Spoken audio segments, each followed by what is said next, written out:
Ya, bueno, entonces vamos a comenzar. Estamos en el segundo día de las conferencias de patrimonio. No están presentes. Hemos iniciado ayer con una conferencia de la arquitecta Karine Sotomayor, especialista también en el tema de patrimonio, y estamos dando continuidad a esta charla con la arquitecta Leonor Cuevas, también especialista en el área de patrimonio, y vamos a continuar con dos ponencias más de dos arquitectos que están más en el ámbito de la arquitectura moderna, contemporánea, digamos, ¿no? Que es el trabajo que ellos desarrollan en Sao Paulo. Entonces, a propósito, esta organización, digamos, de tener dos arquitectas, mujeres y bolivianas, además especialistas en el tema, que nos están hablando, y ayer ya nos habló un poco la arquitecta, y hoy nos va a dar un panorama desde su punto de vista, la arquitecta Leonor Cuevas, obviamente desde ese punto de vista de especialista que tiene en el área de patrimonio, y los dos arquitectos desde el punto de vista del diseño contemporáneo, cómo ellos han hecho una intervención en estos sitios, digamos, ¿no? Entonces, estas clases que estamos desarrollando, lo estamos haciendo abiertas, son modalidades que nos interesa que también participen otros profesionales y nos puedan plantear sus puntos de vista para que los estudiantes tengan un panorama mucho más amplio, ¿no? Que no sea el aula tradicional donde el docente es el que les va a conducir puede ser en un sentido a su forma de pensar, digamos.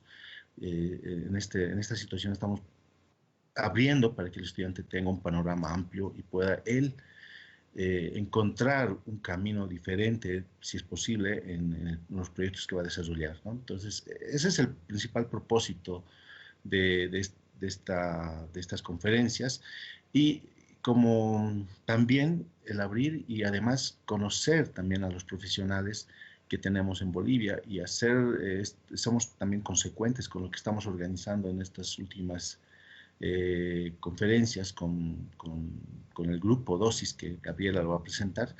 El tema de género también, ¿no?, se está manejando y lo vamos a manejar consecuentemente, ¿no? No va a ser solo por esta semana que vamos a invitar a los arquitectos, siempre estamos con ese propósito de que tiene que ser así, abierto, y tiene que ser consecuente la filosofía, el discurso del tema de género, inclusión, etcétera, ¿no? Entonces, ese es también eso es parte del aprendizaje del estudiante, ¿no? El estudiante tiene que estar ambientado a ese tipo de actividades, ¿no?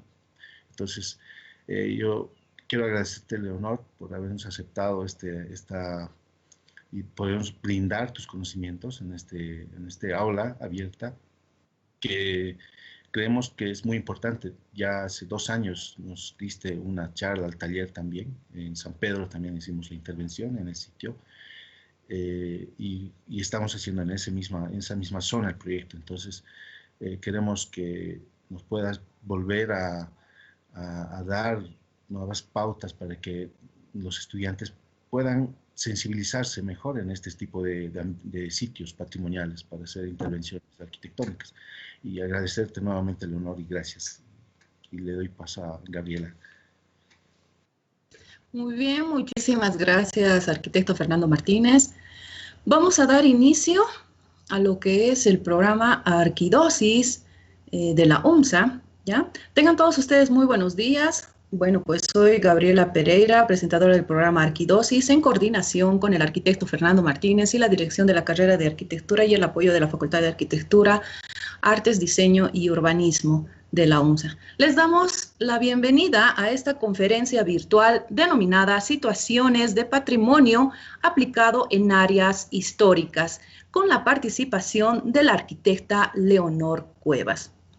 A continuación, damos a conocer la trayectoria profesional de la arquitecta. Arquitecta Leonor Cuevas tiene una profesión y es antropóloga, arquitecta de la Universidad Mayor de San Andrés, tiene una maestría en evaluación y gestión del patrimonio histórico artístico en la Universidad de Salamanca, España. Realizó 2 diplomados en Patrimonio Cultural con mención en Museos y Organización y Administración Pedagógica del Aula en Educación Superior. Actualmente cursa un doctorado multidisciplinario en Política, Sociedad y Cultura en el CIDES UMSA.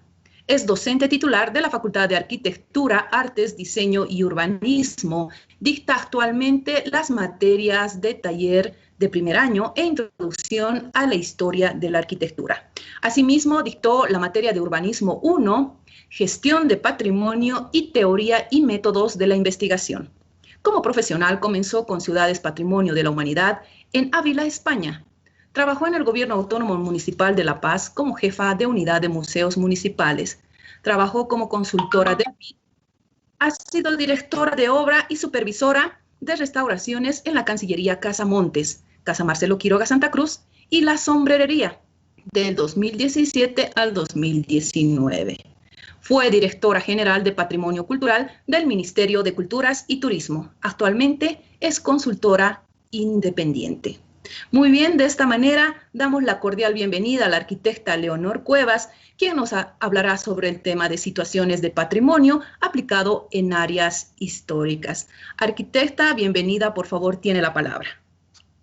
Muchas gracias. Quedo muy agradecida de esta invitación. Creo que es importante compartir los conocimientos y sobre todo aportar para que los estudiantes, en este caso de taller, puedan ir trabajando en esta lógica de poder aportar con sus propuestas arquitectónicas contemporáneas en espacios patrimoniales, en áreas y contextos urbanos en la ciudad de La Paz. En ese sentido, yo había preparado una presentación que es situaciones justamente de patrimonio aplicadas a áreas históricas. No sé si se ve ya la presentación. En este momento, ¿sí se ve? Todavía no. Sí. Ahora sí, perfecto. Entonces, yo he preparado esta presentación con el fin también de trabajar algunas recomendaciones. ¿Esto con qué sentido? Primero, a ver, ahora sí. Con la finalidad de que los estudiantes se vayan preguntando, y además las personas en general, ¿qué es el patrimonio cultural? Bien, es un concepto muy amplio, ¿no? Desde mi perspectiva, es una herencia cultural que se manifiesta en un territorio. Esto puede estar concebido desde el patrimonio material e inmaterial. Todo lo material conlleva lo arqueológico, los bienes muebles, los bienes inmuebles en los que van a trabajar justamente los jóvenes, pero también está el patrimonio cultural, natural, que tiene que ver con lugares, áreas protegidas, y el inmaterial con las prácticas y las expresiones. ¿Qué importancia tiene el patrimonio cultural? Es que va trabajando y va reproduciendo la identidad sobre todo, que es lo que más interesa. Y la pertenencia. Yo creo que sobre todo para los jóvenes y en su reflexión, es decir, ¿qué espacios me generan pertenencia? No solamente es una cuestión de respeto o de tolerancia, de decir, ah, bueno, este edificio es patrimonial, entonces no se lo tiene que tocar. No es esa la característica en patrimonio. Al contrario, decir, por ejemplo, ¿qué me genera pertenencia? Cuando hablamos de la Universidad Mayor de San Andrés, creo que todos en el imaginario construimos el tema del monobloc, y eso nos genera pertenencia. Por tanto, respetamos a este edificio, hasta lo queremos, ¿no? O sea, hay una serie de significados que se van dando, no solamente en el imaginario, sino en la construcción propia y en la identidad como bolivianos y como paceños. Bien, entonces, haciendo una breve revisión, tenemos esta pintura que es muy importante, está en el Museo Casa Pedro Domingo Murillo, es justamente el Cerco de la Paz de Florentino Olivares. Este cuadro de 1781 nos puede mostrar cuál es la división exacta entre la ciudad española y la ciudad de los indios. La ciudad española, marcada por ese damero español, versus, y además limitada por el río natural que es el Choqueyapu, esta ciudad de asentamientos desorganizados, algunos puentes, asentamientos agrícolas. Entonces, claramente nos define cuál es la diferencia entre una ciudad planificada y otra no, pero además nos da ciertas características. En ese momento, en la colonia, lo más importante era también la impostura de ciertas iglesias en la ciudad de La Paz y dentro de las cuales una de las primeras es también la iglesia de San Pedro, por eso me parecía importante esta fotografía. Esta otra, que ya tenemos un crecimiento urbano en la ciudad de La Paz en el año 1912, se puede ver ya el asentamiento cómo va marcando y delimitando ciertos equipamientos muy importantes. En la parte inferior, a la derecha, tenemos el panóptico con la plaza principal, la iglesia, cómo se van repitiendo ciertos patrones, al igual que en la Plaza Murillo, la plaza, la iglesia, los edificios más importantes, y al costado izquierdo ya estaría prácticamente el cementerio general como uno de los límites, ¿no? Entonces, hay que ver también el momento de trabajar en espacios y en áreas históricas, los equipamientos principales que se han trabajado en estos ámbitos. En nuestro caso, me incluyo en el trabajo de taller, en nuestro caso con San Pedro, que tiene que ver el panóptico y la iglesia. En esta fotografía satelital de 1930 podemos ver a mayor detalle, si hacemos un poquito con más detalle la visión, tenemos el panóptico y la plaza de San Pedro, que ya se está vinculando con el centro por la Mariscal Santa Cruz, y ese enfoque que tenemos entre centro y además el área de San Pedro ya en su propio crecimiento urbano y natural, que se da también gracias a la migración. El año 2007 está el USPA, el uso de suelos y patrones de asentamiento, donde se determinan, y además existe una valoración muy importante por el municipio, por el Gobierno Autónomo Municipal de La Paz, de determinar cuáles son los edificios con interés patrimonial, que representan además no solamente lo histórico, sino esa pertenencia, esa identidad que nos hace promover, difundir y conservar estos edificios. Para el año 2013 también existe la normativa de la LUSU, uso de suelos, donde se establecen conjuntos históricos. Son 12 conjuntos históricos que están dentro de la ciudad de La Paz, en la cual San Pedro determina muy bien el límite de todo este conjunto. En esta tenemos evidentemente algunas de primer orden, catalogadas como patrimonio A, patrimonio B y patrimonio C. Ahora vamos a ver un poco más a detalle las características de este tipo de patrimonios de acuerdo a sus cartillas. Esto obviamente es una concepción también de una normativa municipal, pero que infiere también en una valorización del patrimonio departamental y, por qué no decir, del patrimonio nacional. Por ejemplo, la iglesia tiene esa característica, ¿no?, como patrimonio nacional. El panóptico, que, bueno, por una serie de cuestiones más administrativas todavía se está trabajando al respecto, pero por fuera podemos ver además la característica y el valor patrimonial que comprende este panóptico. Posteriormente, y gracias a la información que me dio el arquitecto Fernando Martínez, tengo el límite en el que ustedes van a trabajar, el predio prácticamente. Este predio corresponde a una cartilla en patrimonio B. Ahora vamos a ver algunas de las características. Evidentemente es una propiedad de la Universidad Mayor de San Andrés, corresponde a la Facultad de Humanidades y de Ingeniería, y se está trabajando en este predio de una manera muy importante. Vemos además que está dentro de este conjunto histórico en San Pedro, y posteriormente les paso a explicar un poco, no para conflictuarlos, porque de hecho todas estas cartillas están en la página del Gobierno Municipal de La Paz, qué es la categoría A, qué es la categoría B y qué es la categoría C. En el caso que nos compete, la categoría B significa que tiene un valor patrimonial. Estamos hablando, la categoría A, por ejemplo, la iglesia, tiene un valor monumental, prácticamente es intocable y además se tiene que conservar con todas sus características. La categoría B tiene un valor patrimonial, quiere decir que interesa que se preserve, se pueden admitir ciertas intervenciones, pero sobre todo se tiene que conservar también el valor patrimonial. Y la categoría C ya trata de un valor de integración. Eso a detalle lo pueden revisar de acuerdo a la normativa.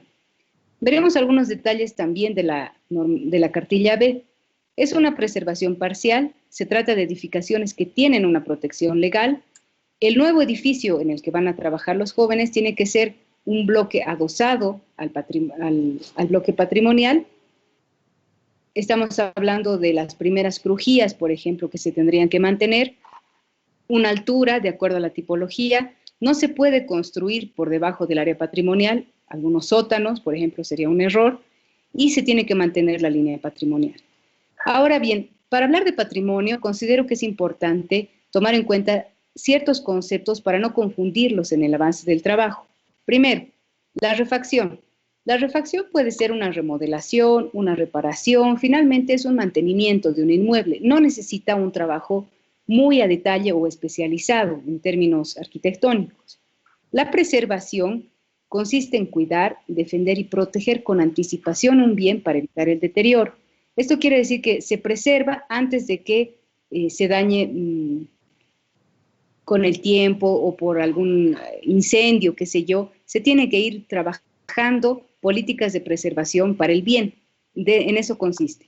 La conservación ya es un trabajo un poco más técnico, tiene que ver con la gestión, investigación del patrimonio cultural, va a permitir una mínima intervención empleando métodos y materiales apropiados. Ahora, si ya la obra ha perdido una parte de su significado, sea por la funcionalidad, por la alteración o el deterioro, es necesario un proceso de restauración.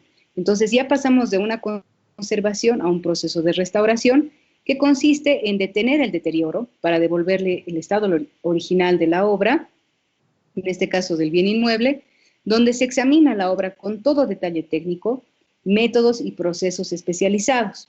Obviamente una restauración va a costar mucho más que una conservación o que trabajos de preservación.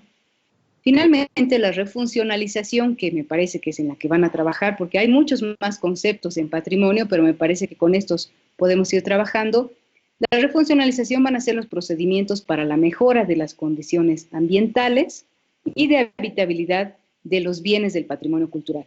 Es decir, que los edificios antiguos se tienen que refuncionalizar, evidentemente porque la lógica y además la dinámica social y cultural va a ir cambiando. Por eso tenemos ahora, digamos, algunas casas que eran antiguas, pero se han convertido en museos porque tienen también esas características culturales. En esto vamos a tener mucho cuidado porque hay que manejar con pinzas, diría yo, el uso, el momento de trabajar en patrimonio. No podríamos tener, por ejemplo, una refuncionalización de un inmueble en el cual se ponga una imprenta, ¿no? Se establezca o se implemente una imprenta, porque la vibración de las máquinas, la polución, la contaminación, los químicos con los que trabaja una imprenta, claro, con una visión un poco antigua, va a deteriorar el bien. Entonces, hay que tener mucho cuidado al momento de refuncionalizar. Hay muchos ejemplos ahora que se están trabajando con bancos, entidades financieras, van de la mano porque finalmente sí puede generar una sobrecarga a nivel de movimiento de la gente que esté ahí pagando servicios, etcétera, pero de todos modos los bancos están trabajando buenas políticas para poder preservar el patrimonio arquitectónico. Entonces depende también mucho del uso que se le va a dar. Ahora, yo había puesto esta diapositiva de que trabajar en patrimonio es tener un rol de doctor en arquitectura. Doctor me refiero a características más médicas, ¿no? Esto porque en realidad lo que se tiene que trabajar es, primero, identificar los daños. Estas son un levantamiento de patologías.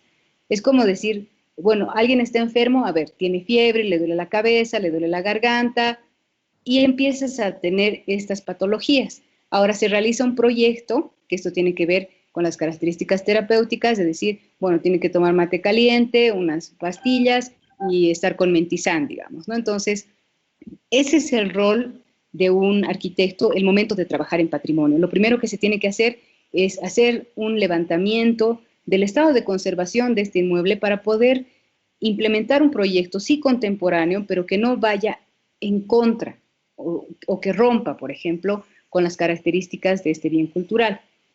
Ahora, yo había marcado en esta presentación 5 recomendaciones para los estudiantes que creo que deberían tomarlas en cuenta. Primero, que ellos trabajen una arquitectura de integración. La arquitectura de integración es que se integre una arquitectura contemporánea en contextos con patrimonio cultural. Hay algunos libros, como este de aquí abajo, esta arquitectura contemporánea en contextos patrimoniales, que le voy a pasar en PDF justamente al arquitecto Martínez para que pueda compartir con ustedes. Arquitectura de integración, pero además, ¿qué implica? Que en la forma sea un aporte formal, morfológico, como quieran ustedes, pero que considere al patrimonio cultural, arquitectónico. Por otra parte, la funcionalidad, como les decía, usos adecuados para el patrimonio. No quiere decir que se vuelva la casa antigua a la misma casa de antes, no. Evidentemente van a cambiar los usos, van a cambiar la funcionalidad, pero no podemos trabajar con una funcionalidad totalmente diferente. En Argentina hay ejemplos muy interesantes en los que mataderos antiguos, por ejemplo, se han vuelto centros culturales, cafeterías, archivos, bibliotecas. Entonces, también el uso cultural creo que aporta mucho al patrimonio arquitectónico para su preservación y conservación. Otro tipo de usos en los que se puede trabajar, aparte de entidades financieras, me decía su arquitecto que van a trabajar con coworkings. Es también interesante porque le da un valor y un plus al reconocimiento de la decoración de interiores, etcétera, donde se puede apreciar el patrimonio, detalles muy contemporáneos que se van adosando también al patrimonio arquitectónico, patrimonial. Por último, en lo tecnológico, tiene que ser muy evidente la implementación de la arquitectura contemporánea en el patrimonio. En los años 70 y 80, más que todo en los 70, se ha trabajado mucho tratando de mimetizar el patrimonio contemporáneo o lo que se hacían, las nuevas intervenciones con el patrimonio antiguo, ¿no? Entonces, ¿qué es lo que pasaba? Se disfrazaba y esto generaba falsos históricos. Les doy un ejemplo aquí, en esta recomendación 2, enseguida la vamos a ver. ¿En qué van los falsos históricos? Los falsos históricos, tenemos un ejemplo en la ciudad de La Paz, la Universidad San Francisco de Asís en la Plaza Baroa, en la que se ha construido un nuevo edificio, características contemporáneas, podemos ver hormigón, vidrio, etcétera, pero que se ha afectado al patrimonio antiguo, al patrimonio arquitectónico, y se ha hecho una reconstrucción un poco mimetizando a lo que era antes. Entonces, ya genera estos falsos históricos. Vamos a ver un poco más adelante, a mayor detalle, algunas fotografías que nos pueden mostrar estas características. Una recomendación 2 que considero también en el orden de importancia para que tomen en cuenta es evaluar un poco el estado de conservación. Si tiene este edificio un 70% o más de deterioro, ya podría estar considerado en ruina. Y esto, por los costos, ya no hace viable su intervención. Lo que quiere decir que si vemos en una fachada, en un inmueble, un 70% de deterioro o más, quiere decir que esto nos va a costar por lo menos el triple de lo que nos costaría una construcción nueva.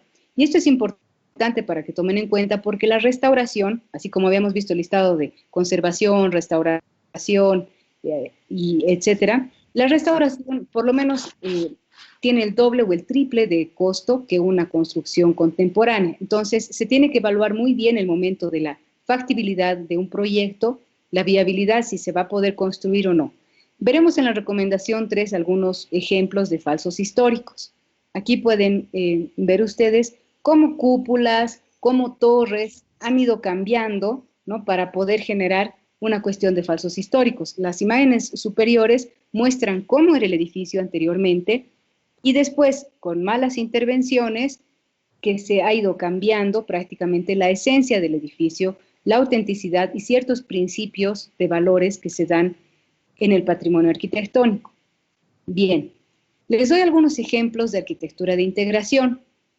He tomado algunos en internet en los que podemos ver cómo se repiten, por ejemplo, se respeta la cuestión de ritmos, de ciertas escalas, los colores, pero se tiene que hacer evidente esta arquitectura contemporánea en el patrimonio. No tiene que pasar desapercibido. Eso, ya saben ustedes, generaría entonces falsos históricos. Ahí podemos ver algunos ejemplos, aquí tenemos otros, que no quiere decir que van a pasar desapercibidos, no, al contrario, tiene que notarse la arquitectura contemporánea que se está implementando, pero con una escala de valoración también del patrimonio arquitectónico podemos ver distintos tipos de materiales, otros colores en los que se puede ir generando un diálogo armónico y respetuoso también del patrimonio arquitectónico.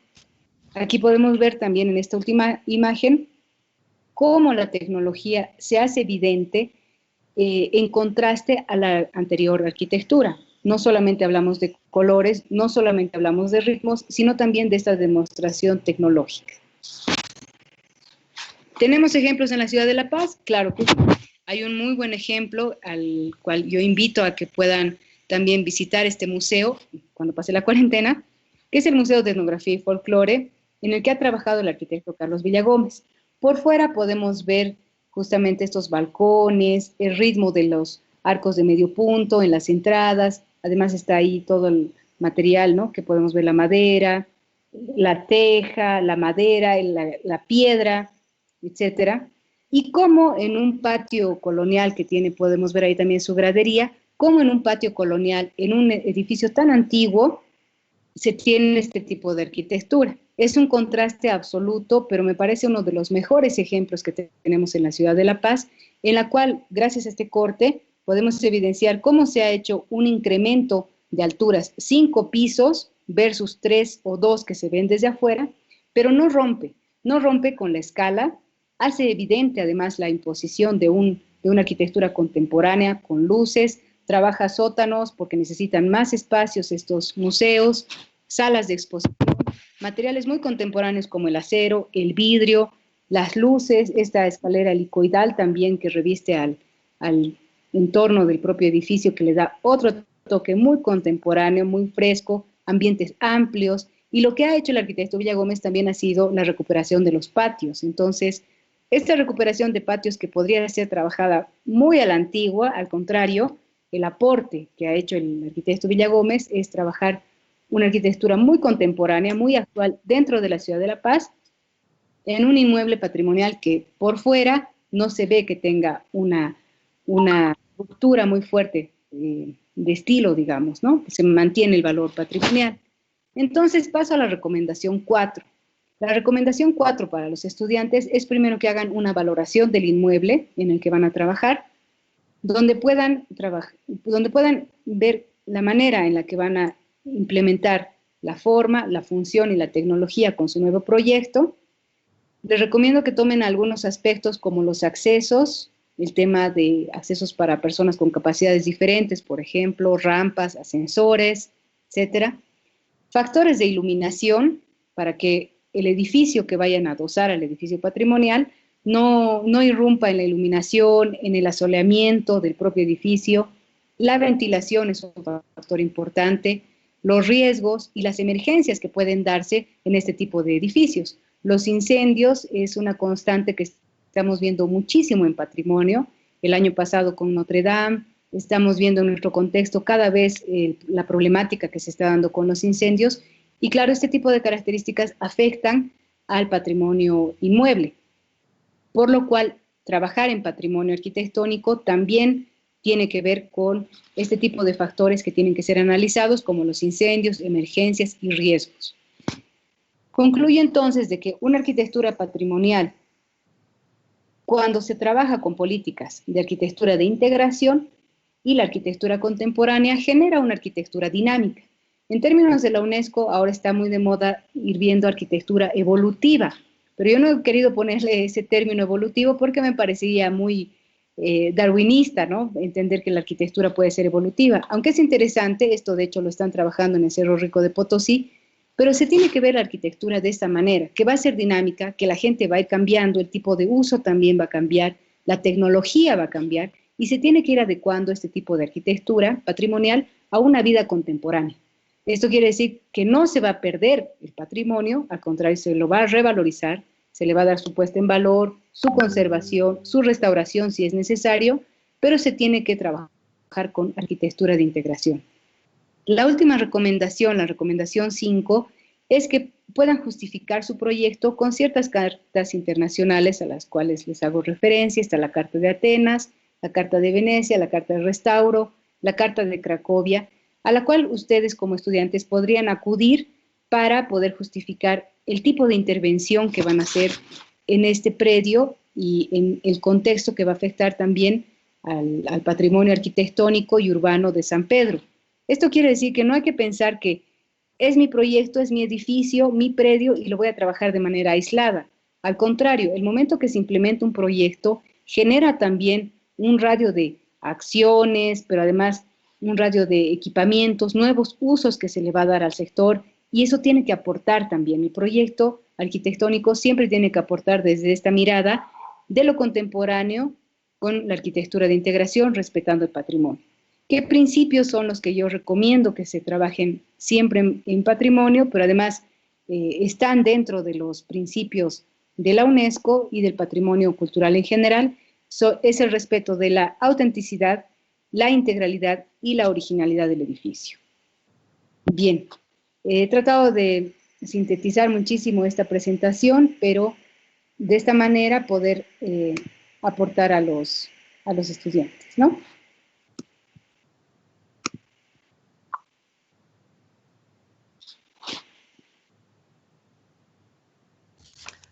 Muy bien, muchísimas gracias, arquitecta, por su participación.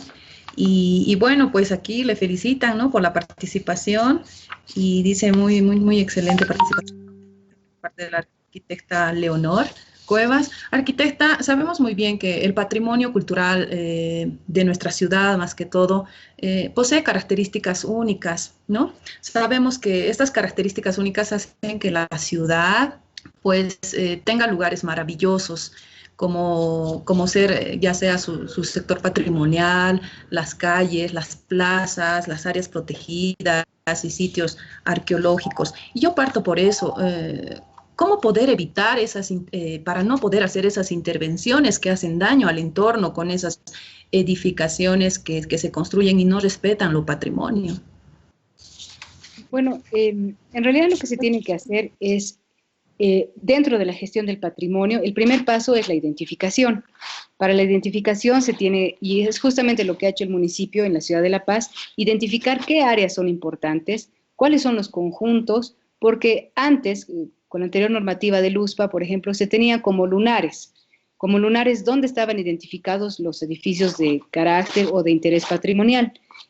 Y eso realmente no lograba una buena conservación y preservación del patrimonio porque eran puntos aislados. En cambio, con la LUSU, lo que se ha hecho también ha sido generar ciertos polígonos como límites de decir, esto es patrimonio como un conjunto.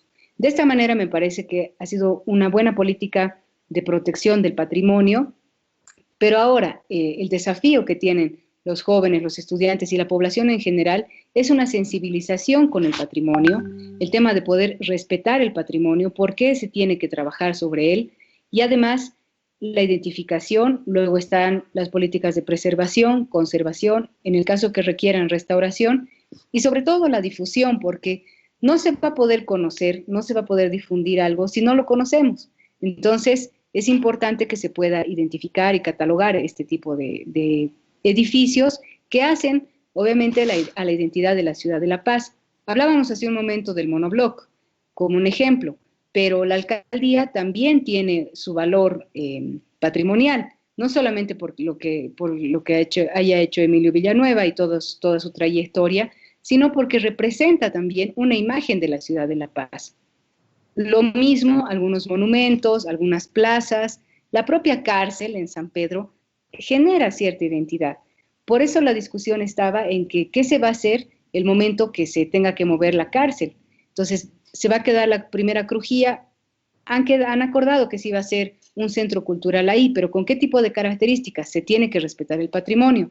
Y lo mismo, los jóvenes ahora que van a trabajar en San Pedro, tienen que ver que el edificio en el que van a intervenir tiene una categoría B, por lo cual tiene que respetarse el patrimonio e implementar nuevos proyectos arquitectónicos en él. Requiere también no solamente ver la accesibilidad, sino el tipo de uso. Yo he tenido la oportunidad de estar en una reunión en la cual la Facultad de Humanidades había organizado 3 días de taller para ver cómo iban a poder aglutinar en este predio tanto humanidades con ingeniería, que eran 2 lógicas totalmente diferentes. Si vemos humanidades, tiene la carrera de filosofía, lingüística, literatura, psicología, e ingeniería, ya para qué decir, ¿no? Está ingeniería mecánica, civil, industrial, etcétera, y no había una manera de poder dialogar entre ambos para poder generar un edificio acorde a 2 facultades que son totalmente diferentes.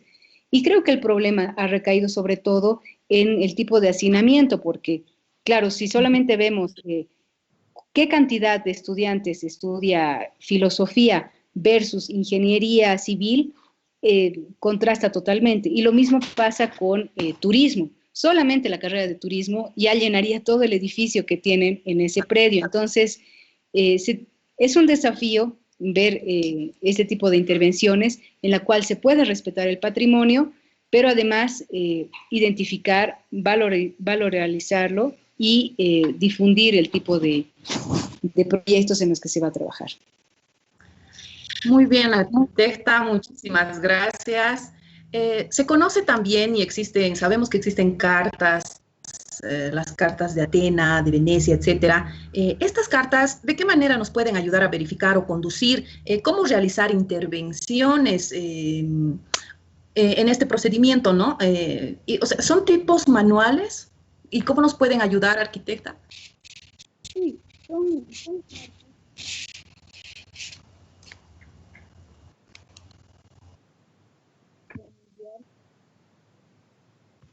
No se escucha. No se está escuchando el audio, arquitecta.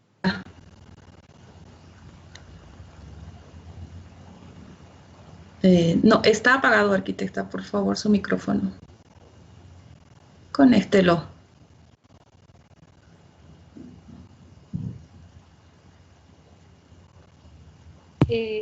Ahora sí. Sí, estas cartas han tenido las características de que han surgido a partir de la Primera y la Segunda Guerra Mundial.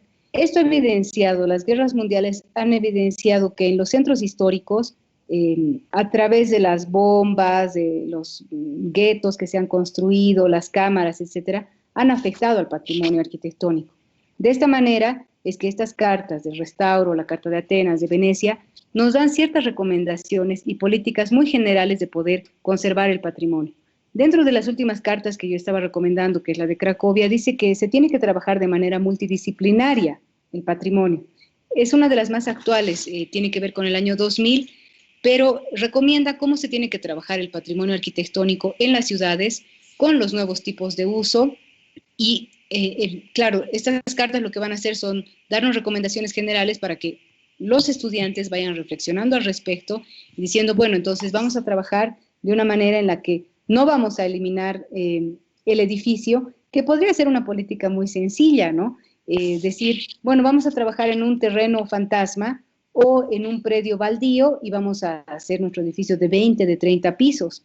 Entonces, ese no es un aporte. Creo que el desafío más importante y que además tienen que ver en el taller de segundo es que ellos primero se sensibilicen con el patrimonio, puedan leer la complejidad que tiene que ver en un entorno en San Pedro que ya está consolidado, construido, en un entorno en el que ya se tiene un edificio construido, cómo ellos van a implementar un edificio contemporáneo, pero con ciertas políticas de respeto, de conservación, de preservación, por lo cual estas cartas, si bien no van a darnos las recetas, nos van a dar ciertas acciones y lineamientos en los cuales podemos ir trabajando. Esa es la respuesta a la pregunta. Muy bien. Para que los estudiantes hagan un análisis de un patrimonio arquitectónico, ¿verdad? Como nos indicaba también que existen un procedimiento a seguir. Para empezar, tenemos que verificar primeramente los daños, hacer una patología y cuál es el procedimiento posteriormente después de verificar todos esos daños, cuál es el procedimiento, qué se debe seguir y cómo se debe ejecutar esta investigación de patrimonio, ¿no? Y poder intervenir de buena manera. Lo primero que van a tener que hacer es un trabajo de campo, ¿no? Como va a ser sobre todo un trabajo académico, lo que yo les recomendaría es que vayan al lugar y hagan una valoración. No solamente esto consiste en la fachada, si pudieran tener el acceso, que yo considero que de pronto sí, por ser un predio de la Universidad Mayor de San Andrés, ver al interior cómo se encuentra la estructura, que es lo más importante, y es como entender cualquier edificio. Por dónde se daña primero un edificio es por la cubierta. Si no tenemos bien protegida la cubierta, se va a dañar por completo. Luego, uno de los mayores enemigos que tenemos en el patrimonio son las palomas. Más que lo humano, dañan las palomas porque, claro, todas sus heces son muy ácidas y queman no solamente la piedra, también queman el metal, la madera, dañan por completo. Y obviamente lo antrópico. Hay distintos tipos de daños en el patrimonio. Lo antrópico tiene que ver con lo humano. Están los grafitis, están gente que daña prácticamente al patrimonio, roban pedazos de puertas, chapas, etcétera. Entonces, o rompen vidrios. Lo que se tiene que trabajar primero es una lectura de los daños que tenga el edificio, tanto al interior como al exterior en las fachadas.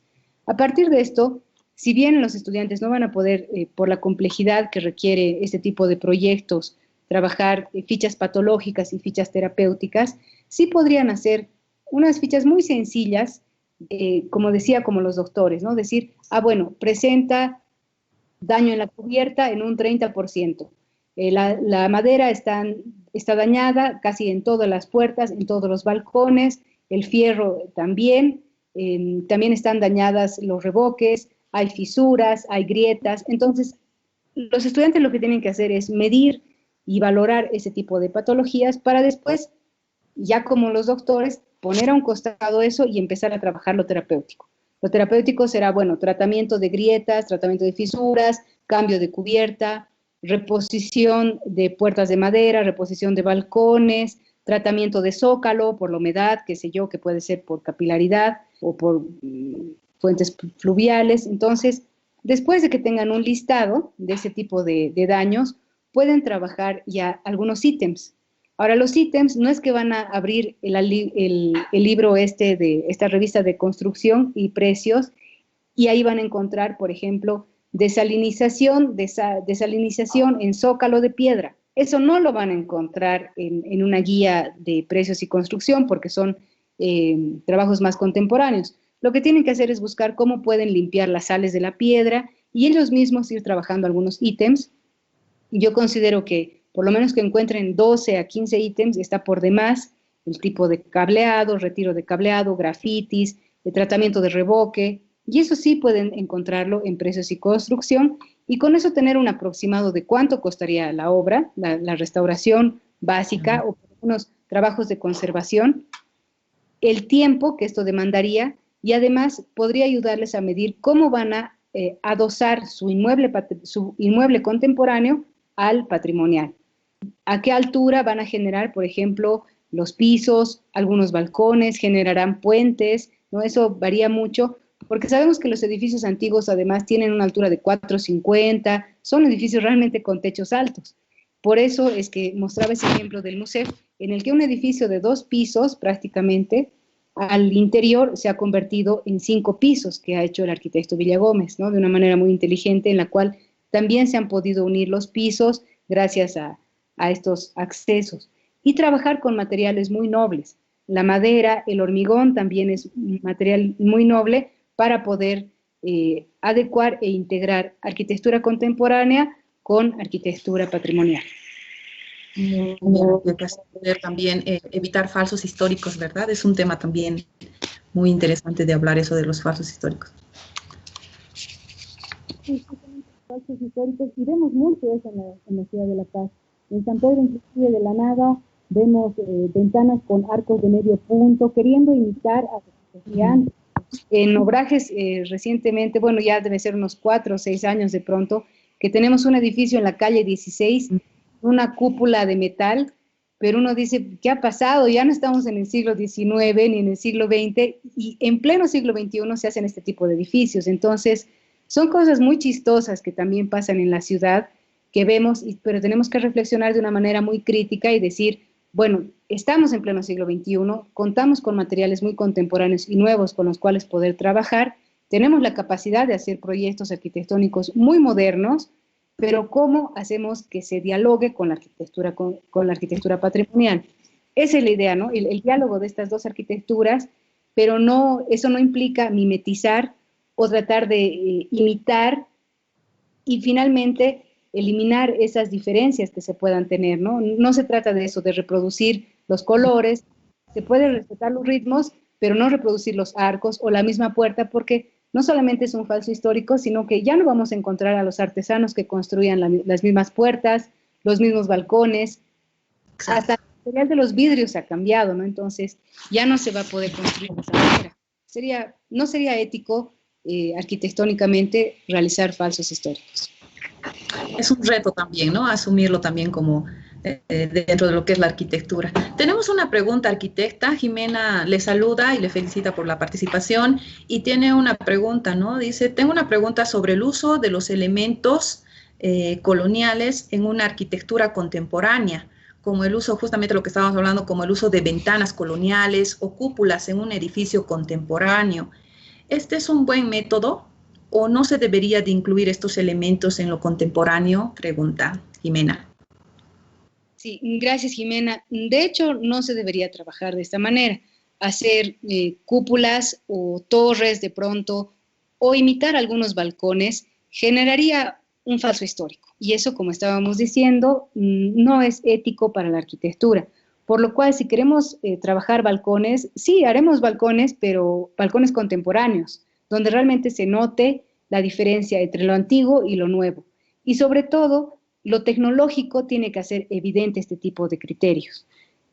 Cuando hemos trabajado en la Casa Montes, por ejemplo, hemos encontrado un friso que era, había una pintura mural muy interesante, pero eso lo hemos encontrado lijando y haciendo una serie de estudios, no solamente van estudios de calas estratigráficas, sino el propio trabajo en obra te va demostrando en el patrimonio que te puedes encontrar con cualquier cosa.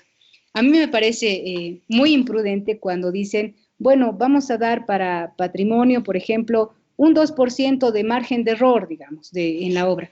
Y en realidad debería darse un 20 a 30% porque no sabes lo que te puedes encontrar en el patrimonio. Bien, cuando encontramos este friso decimos, lo reproduciremos, pero ¿cómo hacemos que se note que es contemporáneo, que es actual, pero que no se pierda? Se tiene que mantener también la integralidad del edificio. Entonces lo que se ha hecho es trabajar con otra técnica, ha sido prácticamente como puntillismo, que se ha reproducido esta pintura mural, y con otro tono de color. Entonces uno de frente o de lejos no nota, le da todavía un lenguaje total al edificio, pero si alguien se acerca puede notar claramente la diferencia de esos dos momentos en la arquitectura y en esa pintura mural. Por lo cual, si queremos hacer balcones, bueno, haremos pero balcones de constructivistas, digamos, ¿no? Podría ser balcones muy contemporáneos, muy modernos, con metales por todo lado, con vidrios reflejantes, etcétera, no sé qué podrá ser. Y si queremos trabajar una torre o una cúpula, la haremos de una manera diferente. Obviamente algunos elementos constructivos no van a cambiar. El arco, el dintel, la columna, no va a cambiar, lo mismo que la losa o la viga. El tema y el desafío es que los estudiantes puedan proponer una arquitectura muy contemporánea con materiales y nueva tecnología en edificios patrimoniales que denoten ese lenguaje diferente. Se tienen que trabajar distintos estilos, distintos tipos y distintos materiales. Muy bien, arquitecta, muchísimas gracias. Tenemos también otra consulta de Samael Alcón que nos pregunta, ¿no? Arquitecta, buen día. En un principio mencionó que la normativa se prohíbe la construcción de sótanos en un área patrimonial. ¿Por qué se impide la construcción de esos sótanos? ¿Y cuáles serían las consecuencias en el terreno? Bien, lo que pasa es que un edificio patrimonial, el momento que se va asentando, también trabaja su estructura. Y normalmente este tipo de edificios son portantes. Los muros son portantes, por lo cual vemos muros de 1,50, de 2 metros de espesor, que son de piedra, de adobe, y mover o hacer un movimiento de tierras por debajo generaría obviamente todo un caos porque vendría bajo el patrimonio, que ha pasado en algunos edificios en la ciudad de La Paz, que bueno, luego los han construido y no de muy buena manera, generando estos falsos históricos. En la normativa dice que no se puede trabajar sobre el área patrimonial, que sería, digamos, el primer bloque, pero ya el edificio contemporáneo sí puede trabajar sótanos o subsuelos, como lo ha hecho en el MUSEF el arquitecto Villagómez.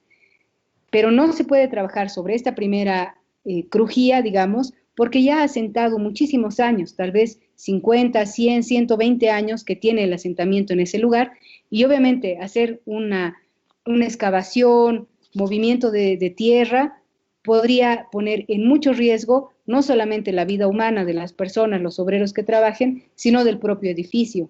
Por lo cual, en ese sector sí no se puede hacer subsuelos, pero en la parte contemporánea sí, se pueden hacer 2 hasta tal vez 3 subsuelos, eso ya tendrá que hacerse mediante la resistencia de suelos, que en San Pedro, al igual que en Miraflores, es muy buena la resistencia, está entre 2 a 2,5, por lo cual sí podrían hacer hasta 2 subsuelos, y en la altura tampoco excederse, ¿no? Estamos viendo de que en el centro de San Pedro hay edificios hasta de 8, 12 pisos, entonces en esa medida sí se podría trabajar. Inclusive frente a este edificio está la UTB, creo, ¿no? Hay una universidad que está, digamos, por ese sector ya por llegando hacia el Prado, hay edificios de 20 pisos, entonces habría que ver también en el proyecto en el que vayan a intervenir, trabajar la escala, los ritmos, los colores, y que no se olviden estos, los accesos, los riesgos. En edificios patrimoniales los incendios es un riesgo muy latente, por lo cual en sus proyectos también tienen que tomar en cuenta estos criterios.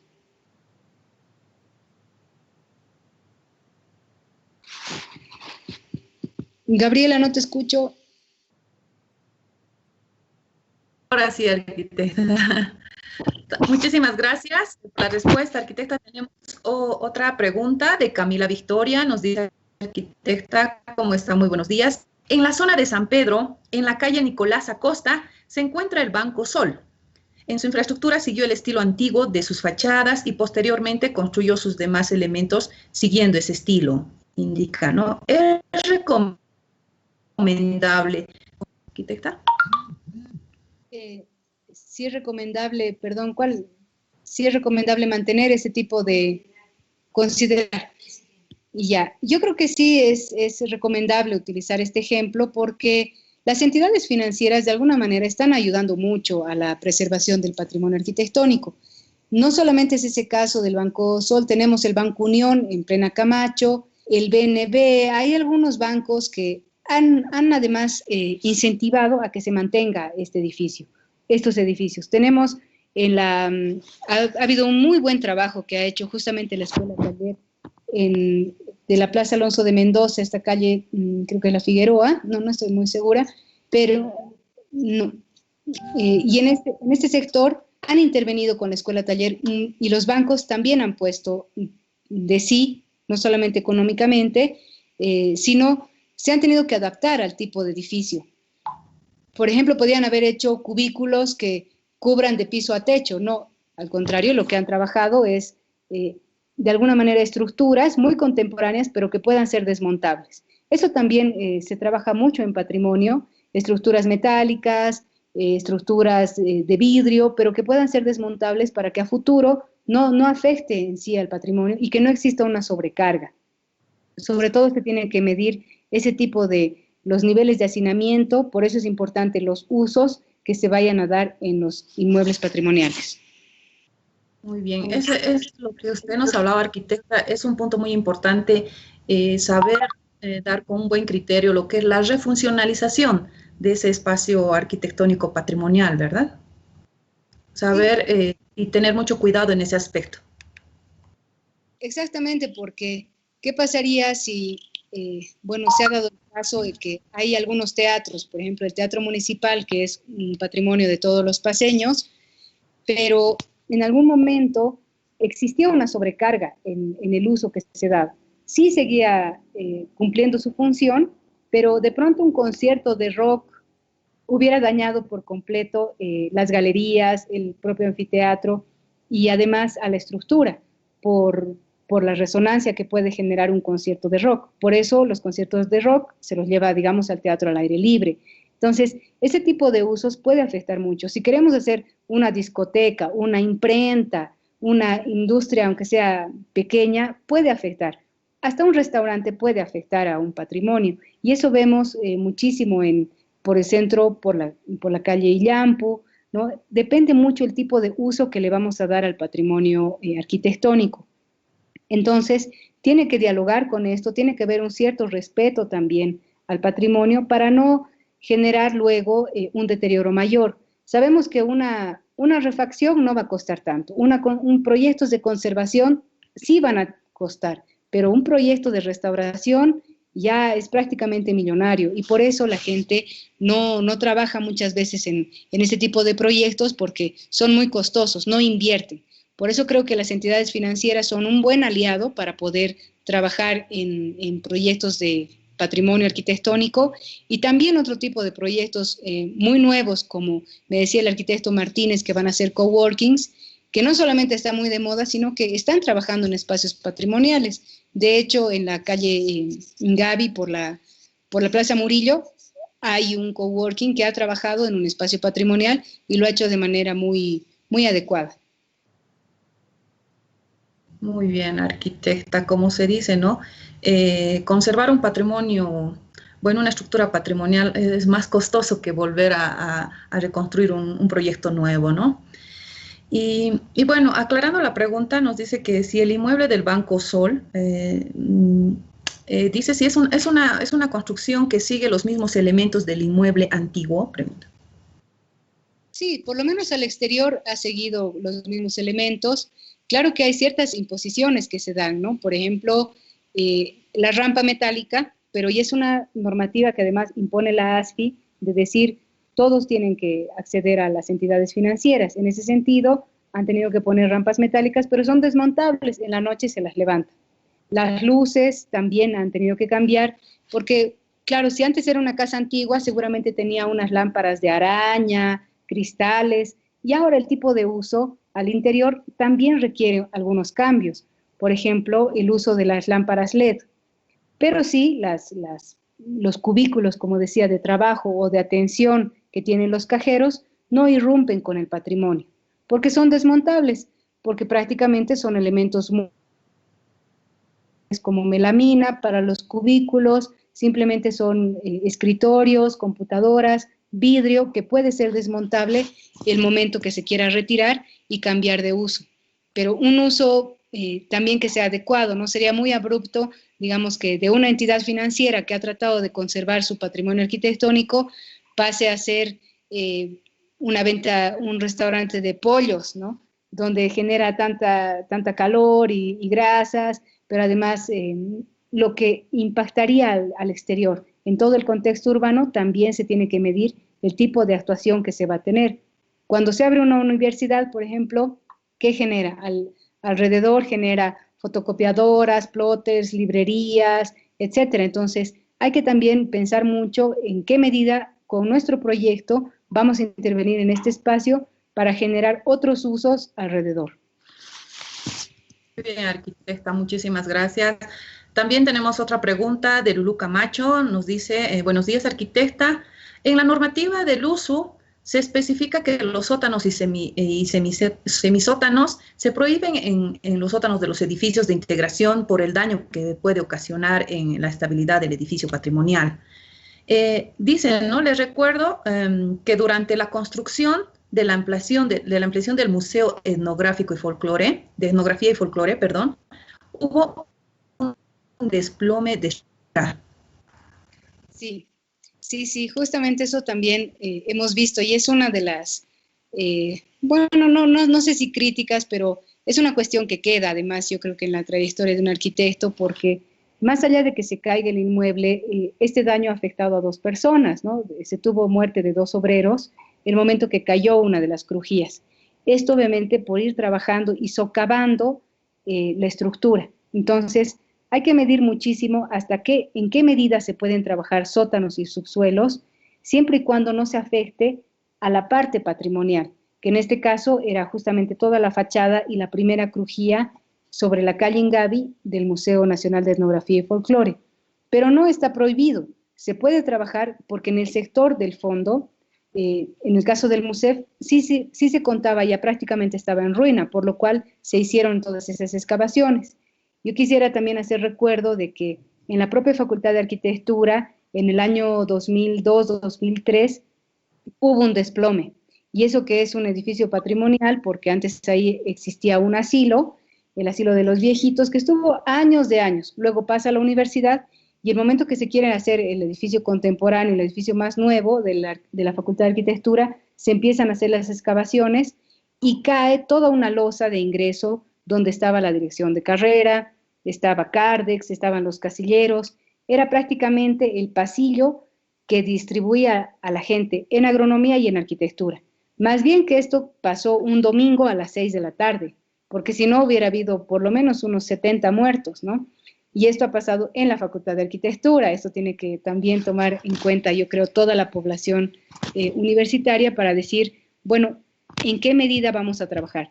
¿Cómo podemos afectar? Si movemos una estructura muy antigua, claro, se nos puede desplomar, por lo cual hay que tomar todas las precauciones, todas las prevenciones para que no se vaya abajo.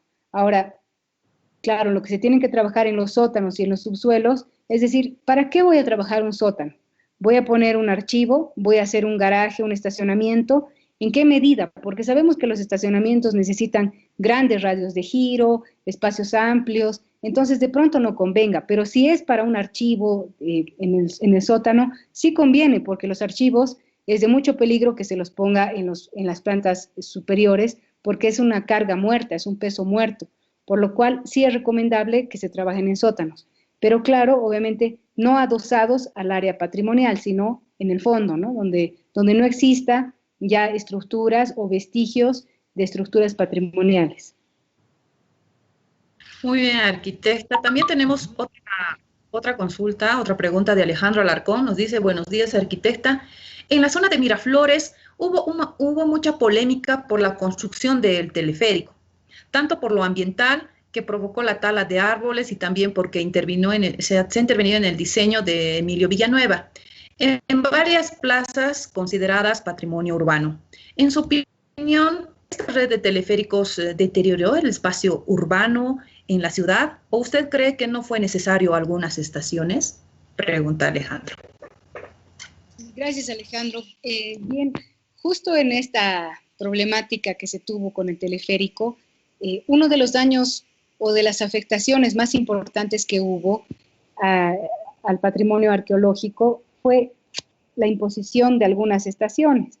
Sabemos que ha sido un asentamiento prehispánico todo el sector de Miraflores, que cada que se hacen trabajos, por ejemplo, en el Monumento Buch o por el estadio, se van a encontrar vestigios arqueológicos. Entonces, sí ha habido, evidentemente, un daño arqueológico en los sectores de Miraflores. Pero ahora también la ciudad va creciendo, ¿no? Y necesita este tipo de equipamientos. Ahora, de pronto, sí, no tener tantas estaciones hubiera sido lo más factible. Lo que ha hecho como una manera de reposición, digamos, la empresa de Mi Teleférico, es instalar ciertos espacios como museos en la Plaza Triangular, en la Plaza Villarroel también, para poder mostrar lo que se ha encontrado. Lo que se ha encontrado además ya está en otro lugar. Lo que vemos nosotros como ciudadanos comunes son réplicas, en realidad eso ya no existe, pero se ha hecho como una medida de mitigación, digamos, al daño arqueológico que se ha trabajado con Mi Teleférico. En cuanto a la imagen urbana, eso también ha afectado mucho, pero yo creo que también la ciudad necesitaba crecer. En un principio decían, todos los teleféricos van a afectar a la intimidad de la gente, que es una barbaridad. Bueno, pero la gente que finalmente ha criticado mucho este servicio es la que de pronto más utiliza, porque llegas al Alto en 8 minutos, en 15 minutos a Ciudad Satélite, etcétera. Ha generado también un movimiento económico muy interesante. Más allá del costo, veremos el año horizonte, si ha habido una recuperación de capitales, etcétera. Eso puede ser muy variable, pero la ciudad ha ido creciendo y necesitaba este tipo de servicios, porque seguir con los minibuses y los micros, yo creo que ya la gente ya no quería saber de este tipo de servicios. Bien, pero ¿ha afectado al patrimonio? Sí. Cuando han movido el monumento, por ejemplo, que estaba justamente en la Plaza Triangular, ha habido todo un problema, hasta el colegio mismo que tenía a este monumento como representante, hizo toda una serie de quejas y de críticas y se lo recorrió. Ahora, eso también es muy cuestionable. Eso se ha hecho en otros tipos de equipamientos y de elementos que de pronto corresponde a ciertas políticas de Estado el asumir cómo va a trabajar su patrimonio, ¿no? Tenemos en la mina de San Cristóbal que se ha movido todo el pueblo, inclusive la iglesia tal cual, a un lugar kilómetros más allá, pero se ha recorrido piedra por piedra, lo que quiere decir que también se ha perdido mucho del valor patrimonial porque se le ha dado a la mina, a la minería, a cielo abierto. Entonces, al final, ¿cuál va a ser el resultado? ¿Qué va a ser la factura que le va a pagar? No sé qué entidades, si será Dios o la Pachamama o quien quiera, pero va a haber algún momento una factura en la que van a decir, bueno, aquí está, ustedes se han cargado el patrimonio como pueblo.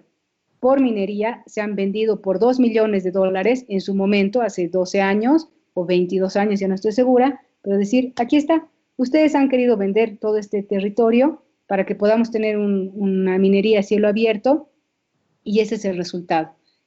Para empezar, San Cristóbal y el mismo pueblo ahora está sufriendo todos estos resultados, consecuencias que han tenido por mover su pueblo, ¿no? Entonces, los 2 millones de dólares se van, el tiempo y lo material se va, pero el patrimonio y esa identidad y esa pertenencia a la que hacía referencia es lo que queda y es prácticamente lo que se ha perdido en muchos sectores.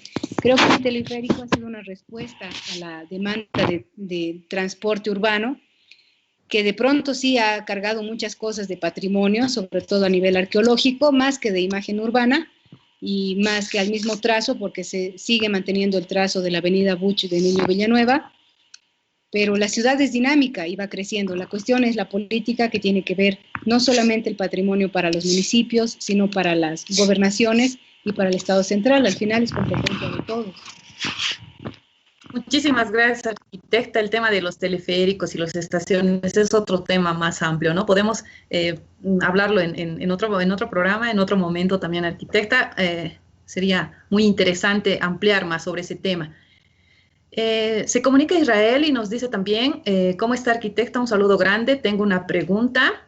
Si en su diseño, él dice, ¿no? Si en mi diseño nuevo quiero implementar con materiales tradicionales, como ser la tierra, la cal, como en negro bruto y en fino, ¿qué debemos tener en cuenta para un diseño óptimo de materiales sin querer pecar con lo falso histórico? Más al contrario, rescatar lo más importante de esa técnica tradicional, si está en esa zona una misma técnica de la tierra, nos dice. Pregunta Israel. Israel, muy interesante tu pregunta. Considero que es muy importante rescatar la tecnología tradicional, y lo que yo te recomendaría es el tipo de acabado. En el tipo de acabado vas a poder evidenciar, no vas a caer en un falso histórico, sino vas a poder evidenciar la implementación de la arquitectura contemporánea. No es necesario trabajar con vidrio o con metal para generar arquitectura contemporánea. Puedes hacerlo con arquitectura tradicional. Pero en lo que tiene que existir diálogo y contraste al mismo tiempo, porque de eso se trata, la arquitectura de integración, es el tipo de acabado. Si tienes una estructura muy rugosa, por ejemplo, del adobe antiguo, bueno, tu estructura puedes cambiarle hasta el tinte, hasta el color del adobe un poco con ciertos ocres, y el acabado tiene que ser liso, finísimo, que se dé cuenta que es algo nuevo. Si vas a trabajar la madera, también puedes hacerla. Y si tienes toda la madera, balcones antiguos, tu madera entonces tiene que ser vista, pero muy lisa, muy fina, tal vez el pino sería una buena opción. Entonces es averiguar un poco en los materiales el tipo de acabado que podrías implementar para tu construcción, para la infraestructura nueva que implementarías. Gracias, arquitecta. Muchas gracias, arquitecta, por la respuesta. También existe una pregunta, ¿no? La distancia para hacer los sótanos en la intervención de nuevas colindantes a patrimonio nos indica, ¿no? ¿Cómo sería la distancia para hacer estos sótanos? Sí, bien depende esto de la resistencia de suelo. Como decíamos, en San Pedro y Miraflores cuentan con una muy buena resistencia. Está entre el 2 al 2.5 kilogramos centímetro cúbico, lo cual quiere decir que se puede hacer un sótano, pero por lo menos deberíamos tener una distancia de 10 metros al principio, y claro, poco a poco se tiene que trabajar también muros de contención para poder contener al edificio patrimonial, y después de eso recién ir adosando. Pero antes de eso yo les recomendaría también ir viendo el tipo de estructura que se tiene. Por ahí la estructura está muy dañada, y construir, prácticamente hacer un movimiento de suelos, todo a 10 metros es muy riesgoso.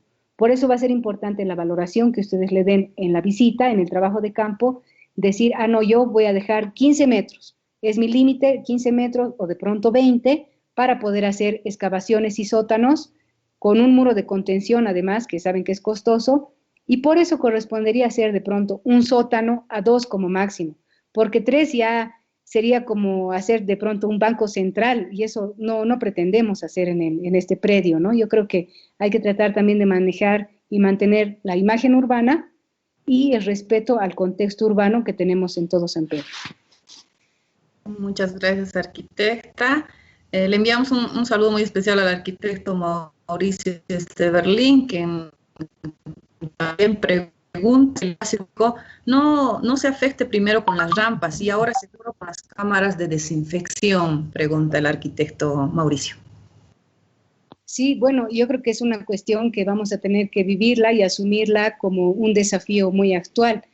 Las rampas, ustedes, de los arquitectos y los estudiantes deben saber que para subir 3 metros, una rampa necesita 30 metros para tener un 10% de pendiente y en la cual puedan subir personas con capacidades diferentes.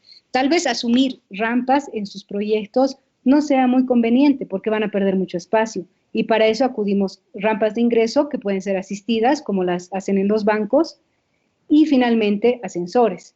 Ahora, las cámaras de desinfección, bien complicado, porque estábamos viendo cómo están limpiando las calles, en nuestro caso, en la ciudad de La Paz, con lavandina, DG6, con elementos que pueden ser muy ácidos y muy dañinos al patrimonio. En ese sentido, trabajar cámaras de desinfección, depende mucho el equipamiento en el que se va a poder concebir, pero sí hay muy buenos ejemplos en que archivos, museos cuentan con cámaras y con laboratorios de desinfección al interior de espacios patrimoniales. Esto depende mucho de la impermeabilización que se va a hacer al interior, porque inclusive, ¿qué pasaría si se empieza a quemar un archivo de una biblioteca antigua? Es muy riesgoso y es peligroso porque puede arder todo el edificio. Entonces sí se puede trabajar con ciertos aspersores de humedad para cuidar, pero ahí es otro problema. Apagamos el incendio al interior, perfecto, pero se daña el documento. Si estamos hablando de un archivo, los documentos patrimoniales antiguos, al mojarse, también se dañan porque luego salen hongos y es más complicado. Claro que es mejor trabajar eso que tener una pérdida absoluta el momento que se queme. Entonces, hay que ver la cuestión de impermeabilización al exterior, si se van a trabajar cámaras de desinfección al exterior, y tratar de implementar ciertos productos químicos, obviamente, que puedan desinfectar, pero que no afecten al patrimonio. Entonces, ahora, y es un tema muy actual, están viendo en Italia, sobre todo, cómo van a ir desinfectando todo el patrimonio arquitectónico y arqueológico con el que cuentan. Tenemos todo Roma, todos estos vestigios romanos, cómo los van a desinfectar, porque va mucha gente, van muchos turistas, y que, bueno, ahora con lo del coronavirus también genera un riesgo al propio monumento.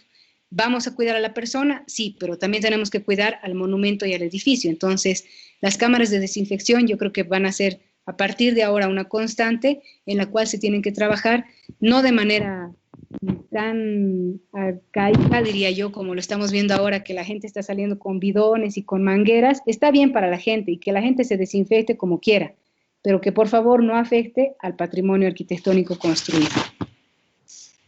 Muy bien, arquitecta, hay que tener mucho cuidado en ese aspecto también.